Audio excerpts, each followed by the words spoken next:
Yeah, right up here. All right.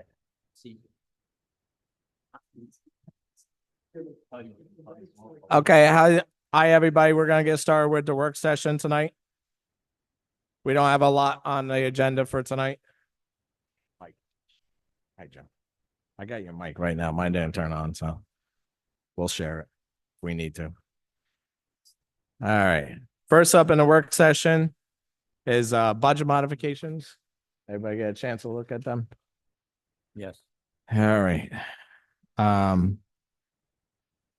Next is the 2025 budget we're gonna adopt tonight.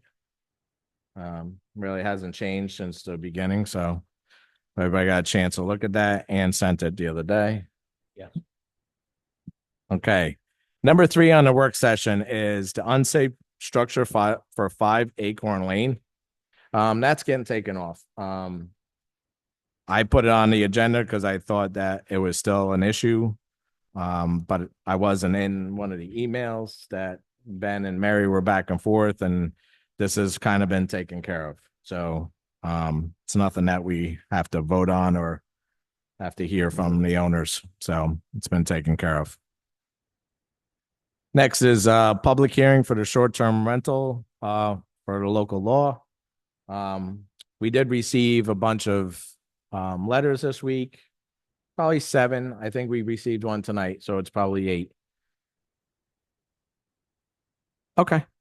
We're still gonna leave. We're gonna have some people if they want to talk tonight. We're probably gonna leave it open again until the next meeting. Because we're gonna have a workshop to go over all the letters and come up with ideas that, just go over the letters and see what we can come up with. So they're basically all the same. What everybody's sent to us. So, it won't be too hard to just, go over all the stuff because they're technically pretty close to being the same. So next is a cell tower agreement. So I sent this to everybody last week. The people that run our cell tower, Crown Castle, they sent us a thing that there's 3 new things that they want to put on this tower. They sent us a resolution. They've done this 3 times since we've owned this tower. And every time they give us extra money for adding stuff onto the tower and stuff like that. So they sent us a resolution with the amount of money that's on it. It was $5,100 for the year and $425 a month. So me and Peter did some research today about some of the other things. Crown Castle said we can change anything that's on that resolution. So we talked to some tower guys today, and we're going to actually bump up the number that they sent to us. The amount of money that goes on to just one thing going on a tower is, probably like $2,000. So me and Peter were talking to the guy today. We're going to come up with a number, run it by the lawyer, and then send it back to Crown Castle and see if they are good with it. And then hopefully we'll make a little bit more money on it than what they sent us. Because at the end of the day, we found out that they make a lot of money and they're kind of like almost undercutting us a little bit. So we're going to try and boost up the number to get more money for the town. So same thing. We're going to work on that between now and the next meeting, send it to the lawyer and Crown Castle so they can go over the whole thing and get back to us. Anybody have any questions on that one? Now, in our agreement with them, do we have an escalator that raises for inflation and all that other stuff? We do. Okay. Every year it's in the budget that it goes up so much every year. So we're asking above and beyond that right now. Yeah. Every time they put a new tower or a new antenna on it, because this time they want to put T-Mobile, another Verizon, and another AT&T, and so it's gonna hopefully help a lot of areas in this, Right. in our town. So especially T-Mobile. I don't know how many places even have T-Mobile around here. It's mainly a city phone. The idea is that we own the tower, we lease it to them. And every time they rent space on the tower for another antenna, they make an incredible amount of money. So there's really very little that any skin that they got in the game, because it's just income for them. And then they're throwing us some pennies to say, here, we're making a lot more money. We're gonna, we'll share a little bit of it, and we want to see if they're willing to share more. So last year we did 86,000 for the year. And this year, because of inflation, it went up to 89. So this year in our budget's 89,000 that we're receiving, and they send us a check every month. So, but as long as the board's good with that, actually, I'm going to have Peter help me with that and kind of get that going this week. And then, so we'll have stuff for the next budget, hopefully, as long as Crown Castle gets back to us before the next meeting. And then the last one is the snow and ice agreement from Sullivan County. Every year we plow the roads, all the county roads for the county. They give us a certain amount of money every year. The price didn't change from last year to this year, so it's pretty much the same. So we just have to agree to that. So actually, it works out a little better for us because some of the prices went down this year, like on salt and sand. So And fuel. Yep. So that'll be something at the end. Anybody got any questions about anything on the agenda or on the workshop? No? Nope. Okay. All clear. We'll start the business meeting. Pledge allegiance, please.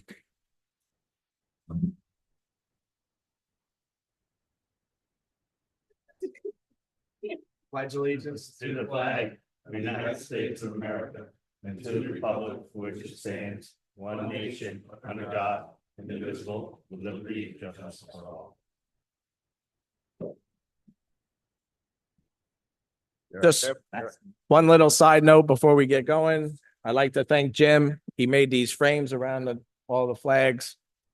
So thanks, Jim, for your hard work. You're welcome. I hope they stay up because they're attached to a soundproof wall. I don't know how I did it. But so far I check them every week when I come in here, check them. Could ask you help. Thanks, Jim. You're welcome. All right, next, we're going to start the continuation of the public hearing for the short-term rental law. So if anybody wants to come up and speak on the short-term rental for now, they're more than welcome.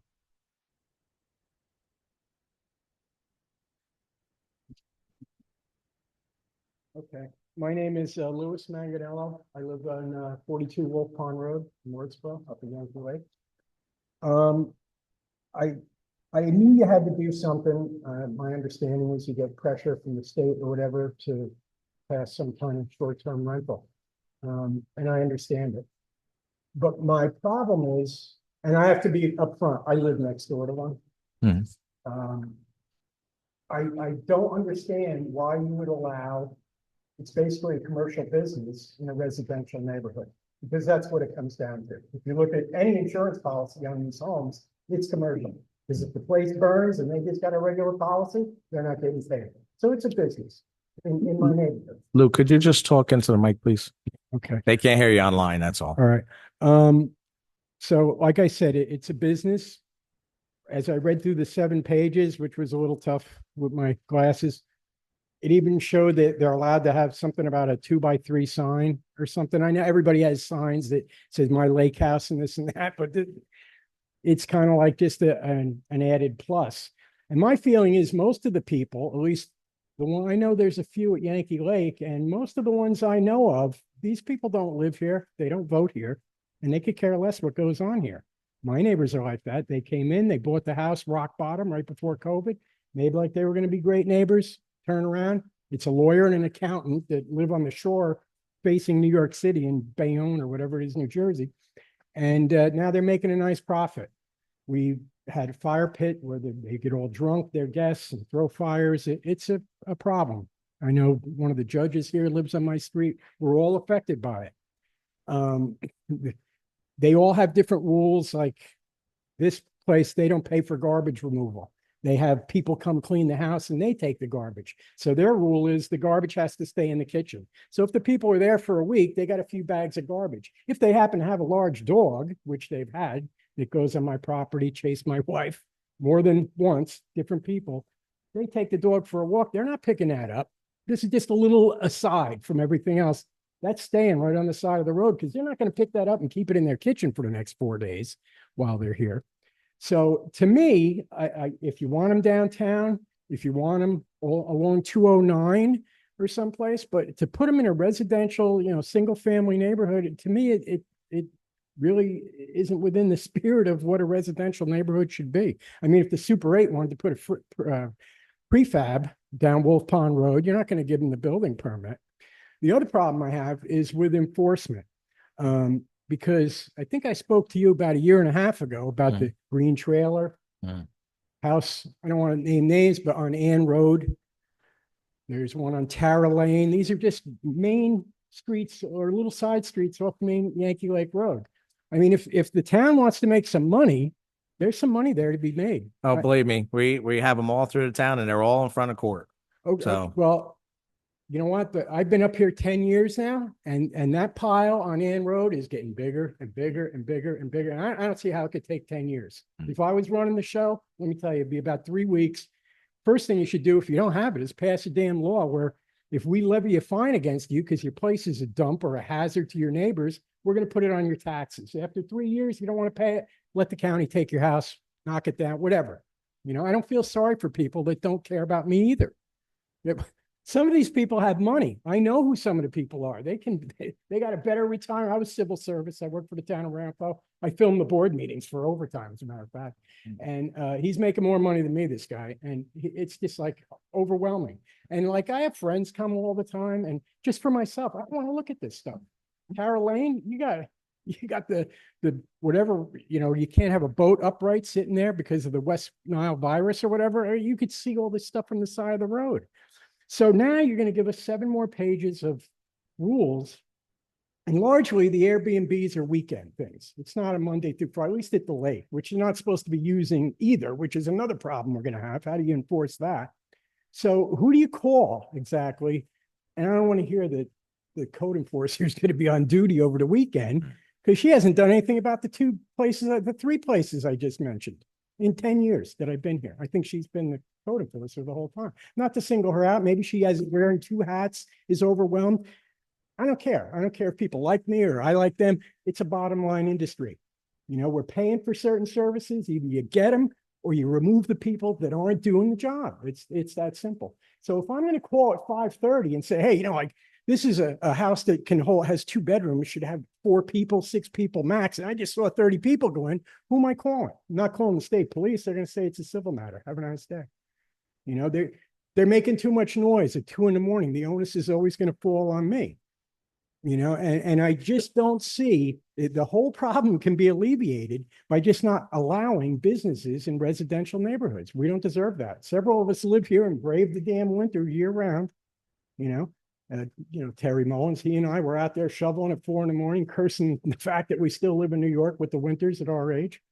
But there's a few people that live there year round, and we're all suffering at the hands of one person that opened up an Airbnb on our street because we've had to call the police a couple times. One guy charged my wife while I was in church over here. I come home and I see the state police. Well, what the hell happened? And, the guy was telling my wife, don't tell me, I own the house for the weekend. And he's letting his dog, a German Shepherd, is cutting through our yard. My wife's nervous. They chased the deer through the woods, through my property. I'm not going to I own part of the woods behind my house. I'm not going to post every other tree. It's a lot. These things shouldn't be a problem. If you had it right on Sullivan Street here above the laundromat or something, if somebody wanted to rent something, you're not hurting anybody because there's always traffic. There's always noise. There's the stores and everything. That's where things like this belong.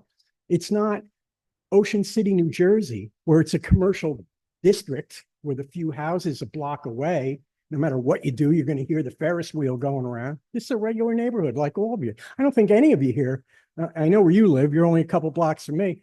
I don't think any of you want a motel next to you, you know? And while I understand there's pressure, but you know, you got to remember who lives here, who votes here, and who pays, you know, the price for all this. It's not a couple of rich yuppies from Bayonne, New Jersey. They could give a damn what happens to you or anybody else here. They can't vote for you. They can't vote against you. They can only make money here. And as far as like it's good for business and it makes a lot of money, let me tell you, these people, most of them that come to the one next to me, they're either going to Legoland because they don't want to pay the big bucks for the hotel on 17, or they're going up to the casino and they don't want to pay the rate for the room because they're not gamblers that get comped or something. That's the only reason they're here. I see what time they leave. I see what time, I don't follow them, but you can figure it out. You know, if they got kids, they're going to Legoland. Will they come downtown for an occasional meal? Yeah, maybe.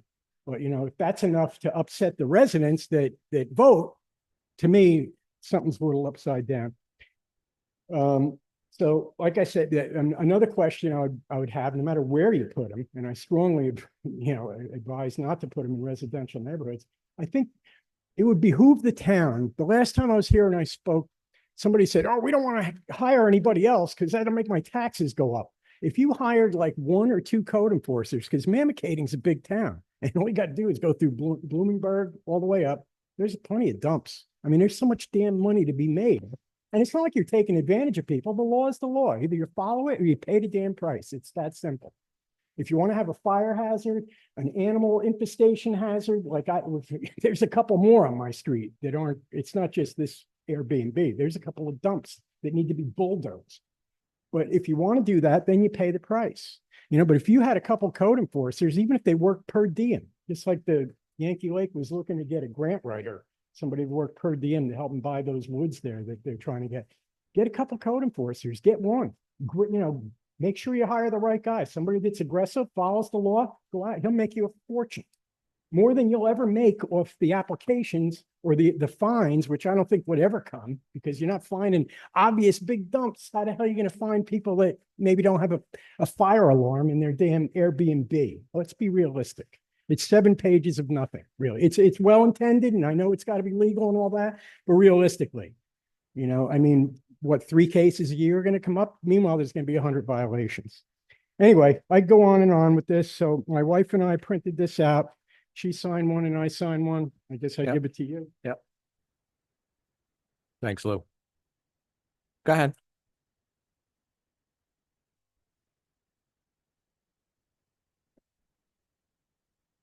Hello, I'm Elizabeth Zambuto, president of Yankee Lake. So when Lou is upset and his wife, everybody calls me. I can't keep them off the lake, number one. It's like an accident ready to happen. The YLPA owns the lake. They have no right to get on the lake. But who's going to guard the lake 24/7? They come up, just as he says, they start fire pits. Yankee Lake, some of these homes are right on top of each other. You know, Lou can hear, if you had a regular neighbor, you would hear them talking because they're on top of each other. And what he's saying is not even mildly exaggerated. So our services, which we don't have local police, we'll call the state police, will, in the winter, it's the best because they go out on the lake, what they think is frozen, and you're going to find out that it's not. What he's saying about the trailers, Pete, it's the green trailer. 2 years ago, Jackie Broda wanted to buy it. I told her, don't go inside it because you can't even stand in it. The floor is gone. So I think the family is supposed to take it out of there. What he's saying is absolutely correct, that we're local and we use the services here and we also vote here. But even Terry Mullins is like, stop it. And I can't stop it. I can't, you know, in Yankee Lake was for centuries, people came up and did camps, but they did like the summer camp. So even though they didn't own the property, it was one family there for the summer. You have different people Where he's wrong is they're all week long, coming every other day or every third day. What he's right is they're going to Legoland, they're going to the casino, they're going to Bethel Woods. So they are bypassing our cute little Wurtsboro. Whereas if it was a long-term rental, that person would be in there, probably shopping at G-Mart, probably having to get a gift at Canal Town. So it is different, but you know, I understand that people want to buy properties. But what if I wanted to buy a property and put in a mom and pop store right next to Lou, who'd kill me? But like, what if I wanted to do something like that? You all would stop me because you'd say you can't have a business next door in a residential. So it's confusing to me. I know you're spending a ton of time. I know Mary is very good at everything she's doing. So it's not for a lack of all of us not trying, but if you're right next door to it, you feel like nobody's trying.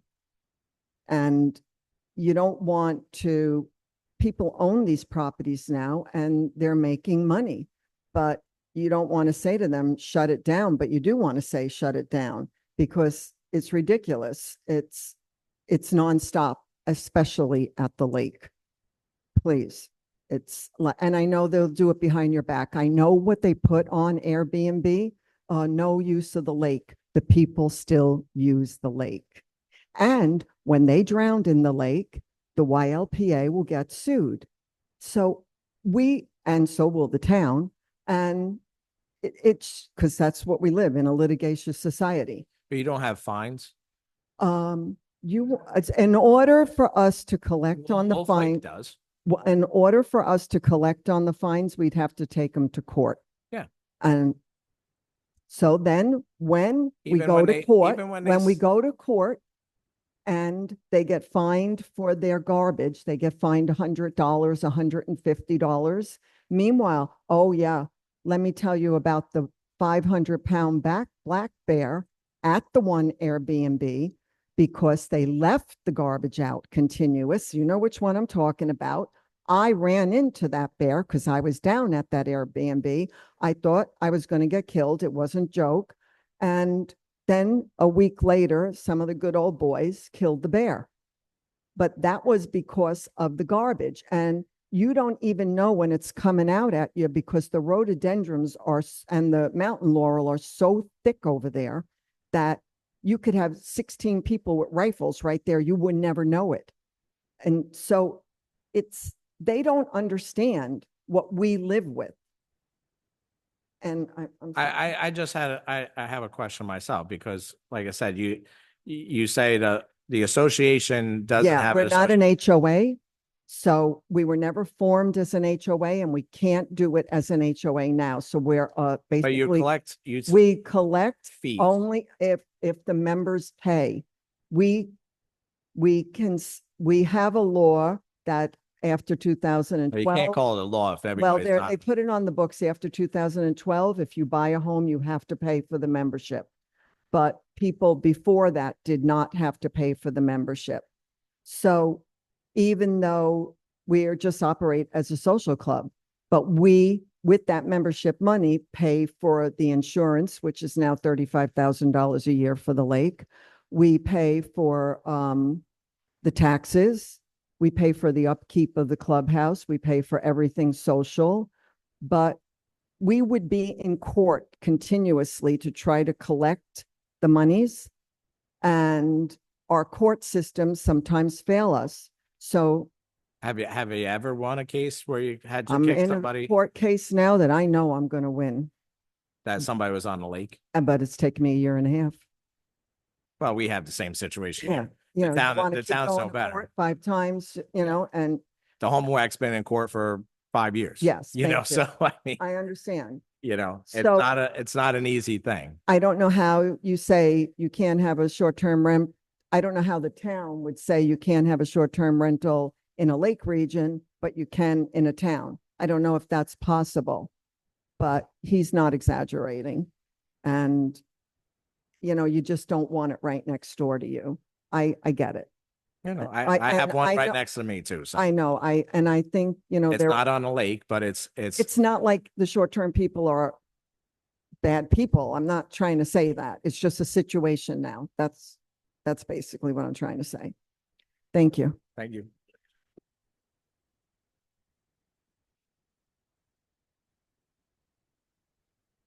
I am also from Yankee Lake, okay? I'm on the Mount Prosper Road, yes, but my husband has been there all his life, 75 years. He went to the one-room schoolhouse. He was part of the patrol that they used to have. He worked for free. He worked on the dam in the 60s, and we have been there forever. As far as only camp sites, no. We had restaurants, hotels along the Old Newsburg Coshocton Turnpike, a bar right out there. It was called Sonny's. So there's been lots of revenue. We had Vic's, a pizza place that used to be out there. There's always been businesses that have opened, closed, and are now gone.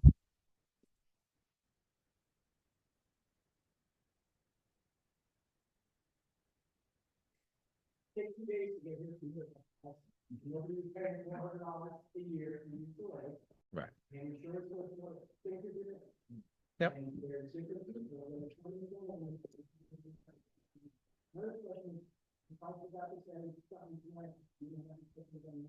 Yeah, at the next meeting.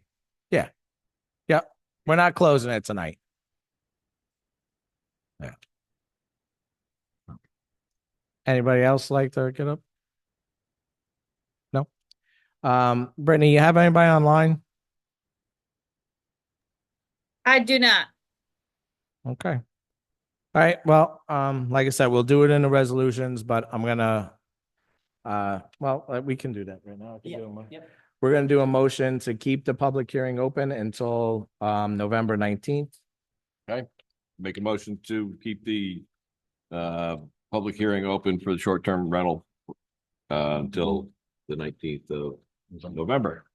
Second. Second, by Peter and then John.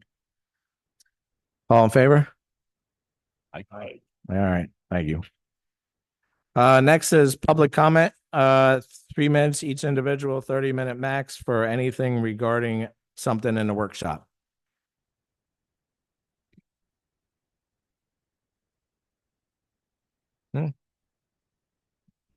Nothing?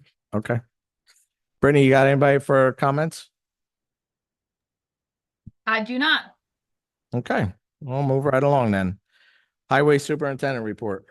Yep, Tom is not here tonight, so I'll read for him. Highway report, town board meeting for tonight. Crews have been working with tree innovations a few days a week, moving dead trees from the side of the roadways. We have been going around finishing up the last of the hot blacktop work for the year. And mechanics in the shop have been getting equipment ready for the winter. Respectfully submitted by Thomas Morrow, Superintendent of Highways. Thanks, Sean. Next is supervisor's report. I only have a couple things. First off, just give everybody a heads up. We tried to change the highway superintendent term from 2 to 4 years. It did not pass. So just give everybody a heads up that it did not pass. Maybe we'll try it again next year. I think because it was a presidential election, they just everything was no, no, no, and so I don't know how many people even looked at it, but like I said, I was kind of shocked that it didn't pass. So,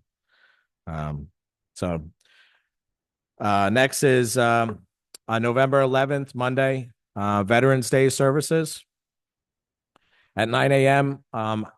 Edward Meyer Memorial VFW Post 4947 and American Legion Post 1266 at Somerville Firehouse in Somerville.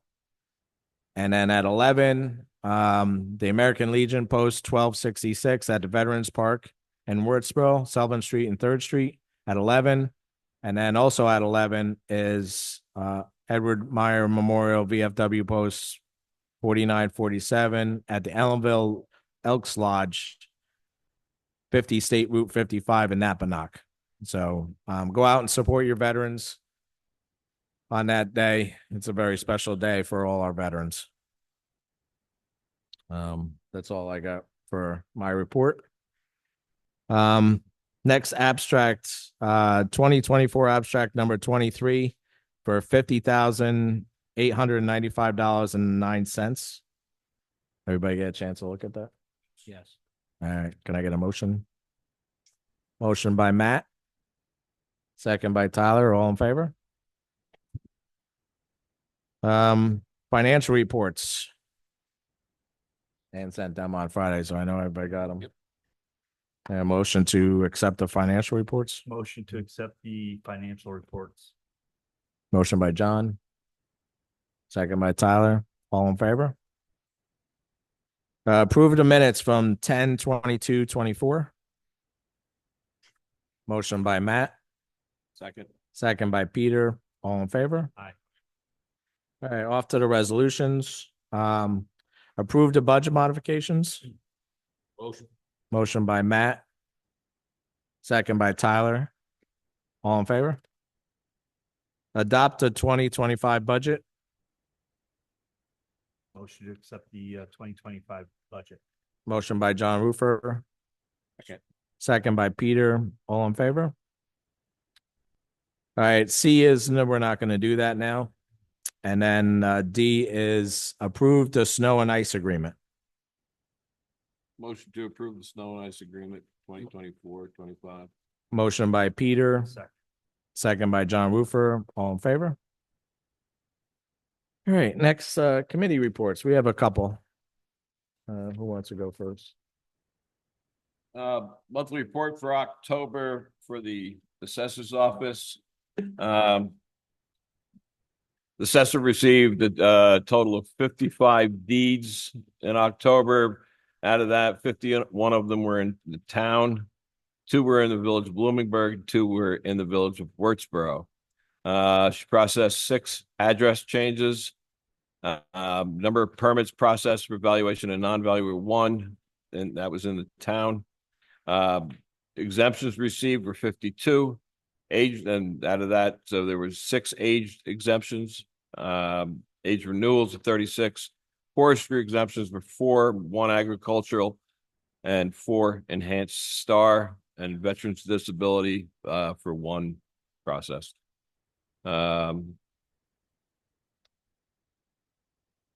Respectfully submitted. Thanks, Peter. Michelle. Matt, you want to do Meek?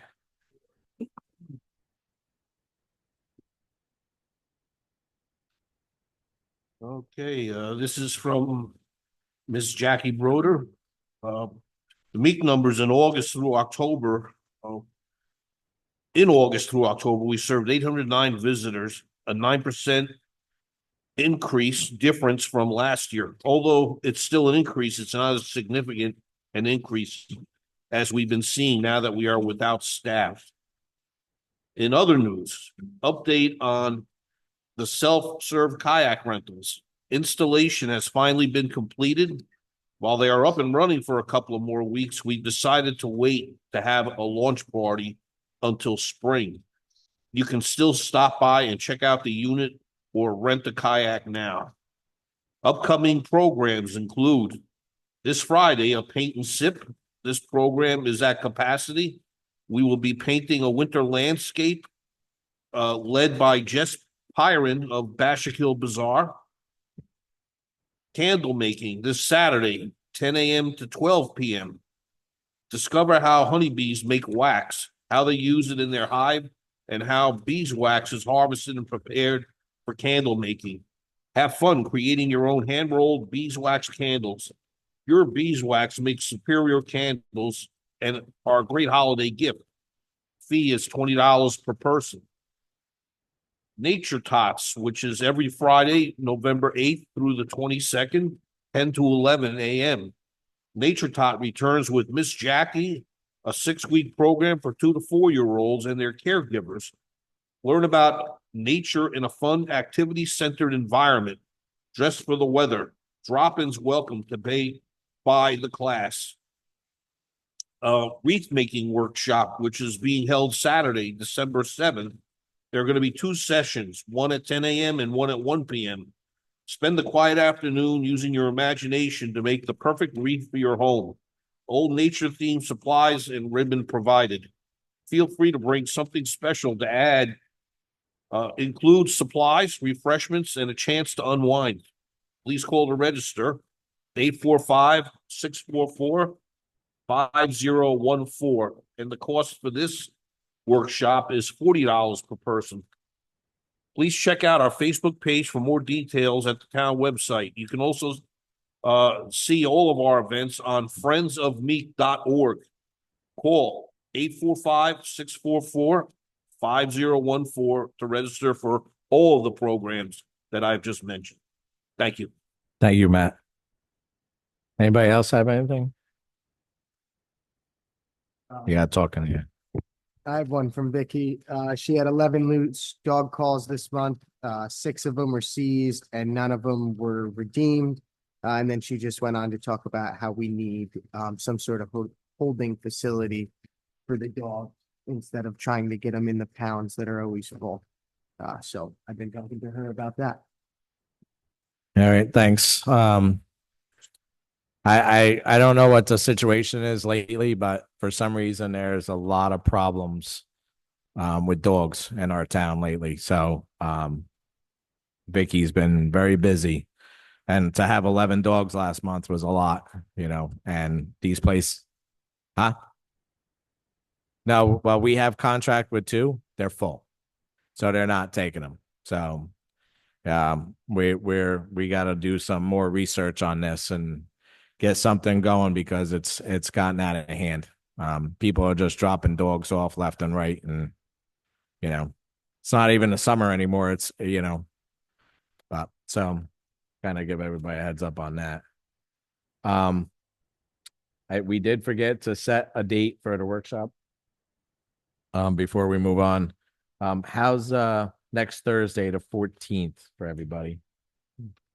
It's not a Wednesday, Jim. Thank you, Mike. Is that good? 6 Thursday, o'clock? 14th, sure. All right. Everybody good with that?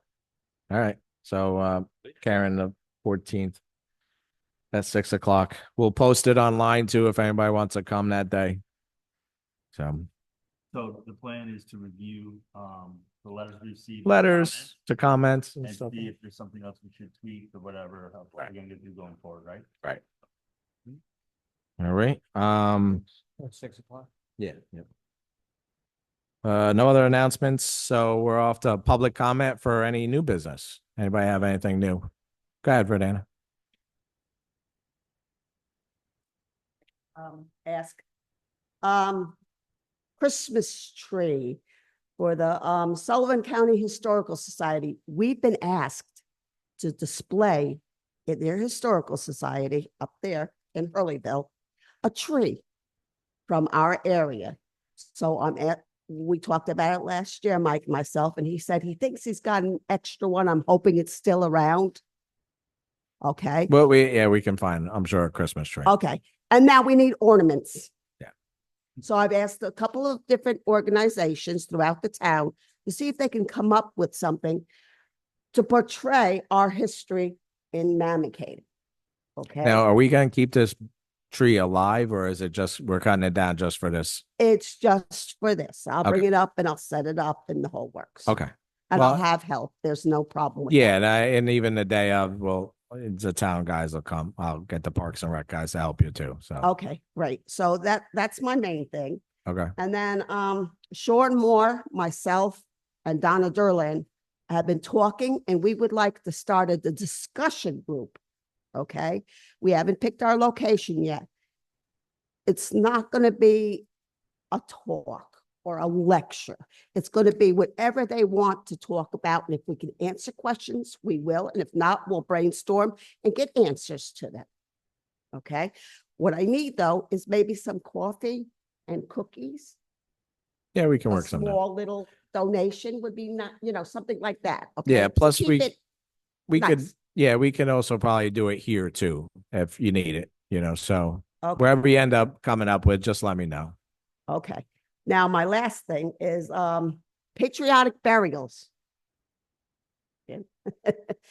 I put in for the grant, and they've already contacted me that I've given them more than enough information on those burials, and it looks like we will be getting it, probably not for Veterans Day, but it will be placed at the cemetery, Chester A. Stanton.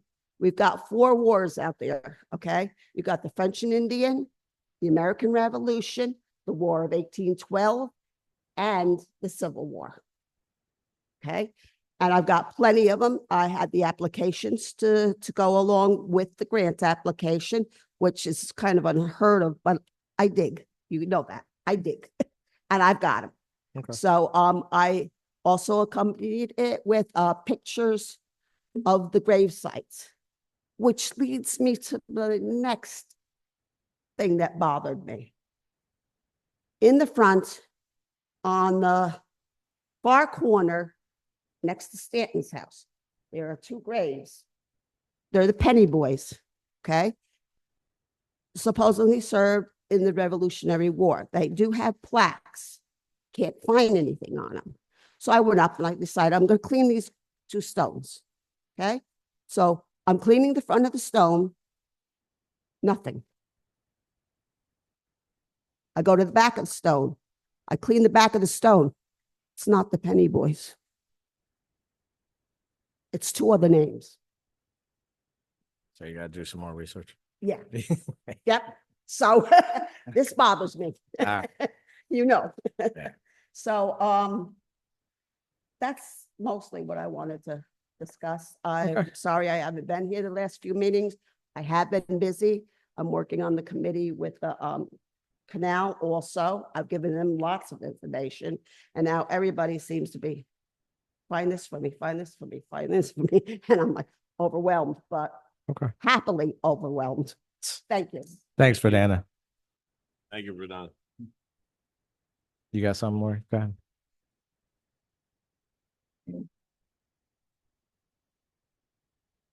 Just my monthly commercial was Sci-Fi with the Science Guy. Unfortunately, it's going to be next Thursday, November 14th as well. We're going to be showing the original Japanese version of Godzilla.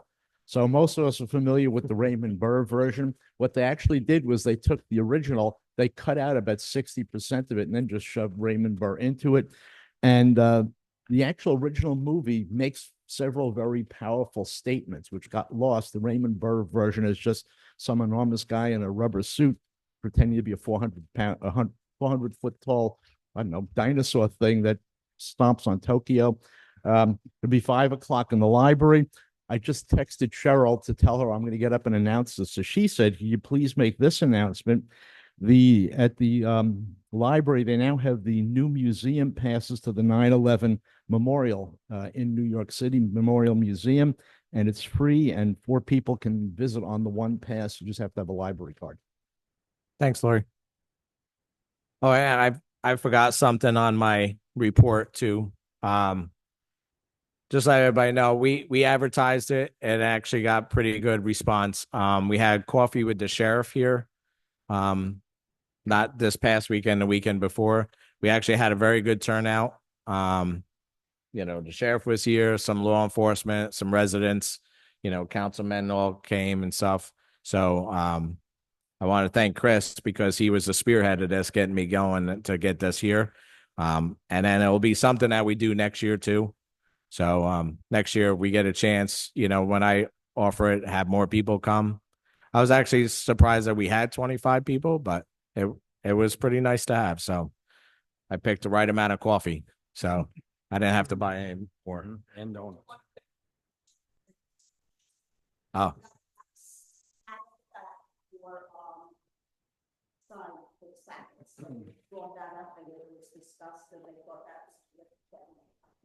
Okay. Thanks for that. All right. So, oh, go ahead. Wednesday, November 20th, between 5 and 8 p.m. at the Emma Chase School. Yes.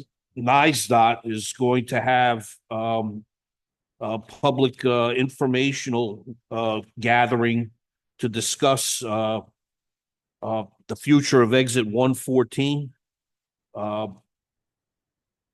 recommend that anybody that has any skin in the game or just wants to keep that exit open to go to the Emma Chase School Wednesday, November 20th, 5 to 8 p.m. and have a conversation with the representatives from NISDOT that will be there. Thanks a lot. Thanks, Matt. And thanks again for all the hard work you've done with that. So, Brittany, you have anybody online for a public comment? I do not. Okay. All right. We don't have any executive session tonight, so can I get a motion to adjourn? Motion to adjourn the meeting? Motion by Jim, second by Tyler, all in favor? Aye. Okay, workshop the 14th, meeting the 19th. Thanks, everyone.